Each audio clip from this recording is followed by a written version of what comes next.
Hello friends, welcome back to our channel. ఈరోజు వీడియోలో నేను ఎంతో టేస్టీగా ఉండే మామిడికాయ పప్పు ఎలా తయారు చేసుకోవాలో చూపిస్తాను. దీనికి ఒక కప్పు కందిపప్పు తీసుకుంటున్నాను.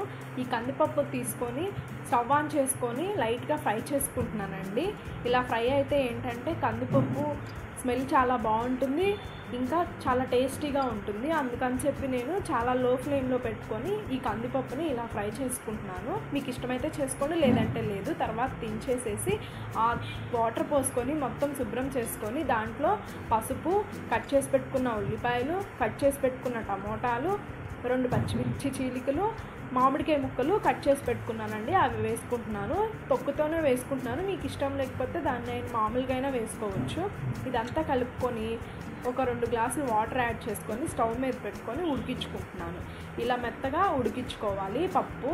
నేను నార్మల్గానే చేసుకుంటున్నానండి. మీకు ఇష్టం లేకపోతే మీరు కుక్కర్లో అయినా చేసుకోవచ్చు. తర్వాత కొంచెం కారం యాడ్ చేసుకొని ఇంకొక 5 మినిట్స్ దాన్ని ఆ కారం కూడా కూర మొత్తం పట్టేటట్టు ఉంచుకోవాలి. ఇలా కూర మొత్తం పట్టేటట్టు ఉంచుకొని ఒక 5 నిమిషాలు స్టవ్ మీద ఉడికించుకొని మూత పెట్టుకొని లో ఫ్లేమ్లో ఉడికించుకోవాలి. తర్వాత దించేసి దీంట్లో కొంచెం ఉప్పు యాడ్ చేసుకొని మన టేస్ట్కి తగ్గట్టు పప్పు గుత్తిపెట్టి రుబ్బుకుంటున్నాను. మీరు కూడా ఇలా రుబ్బుకోండి. మొత్తం మెత్తగా రుబ్బుకోవాలి.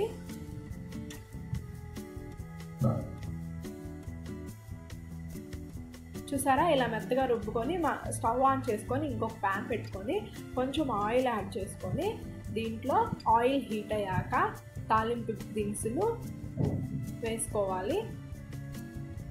తర్వాత ఉల్లిపాయ ముక్కలు, ఈ ఉల్లిపాయ ముక్కలను కూడా లైట్గా అలా ఫ్రై చేసుకొని 2 ఎండుమిర్చి, వెల్లుల్లి,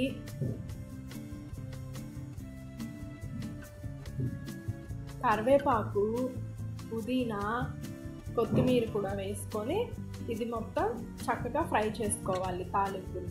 ఇలా తాలింపు ఫ్రై అయ్యాక స్టవ్ ఆఫ్ చేసి ముందుగా మనం రుబ్బి పెట్టుకున్న పప్పులో కలుపుకుంటే అంతేనండి, అయిపోతుంది. చాలా టేస్టీగా ఉంటుంది. ఇంకా అసలు వంట రాని వాళ్ళు కూడా చాలా ఈజీగా చేసుకోవచ్చు. దీంట్లో నెయ్యి వేసుకొని తింటే చాలా బాగుంటుందండి. మీకు నచ్చితే లైక్ చేయండి, షేర్ చేయండి.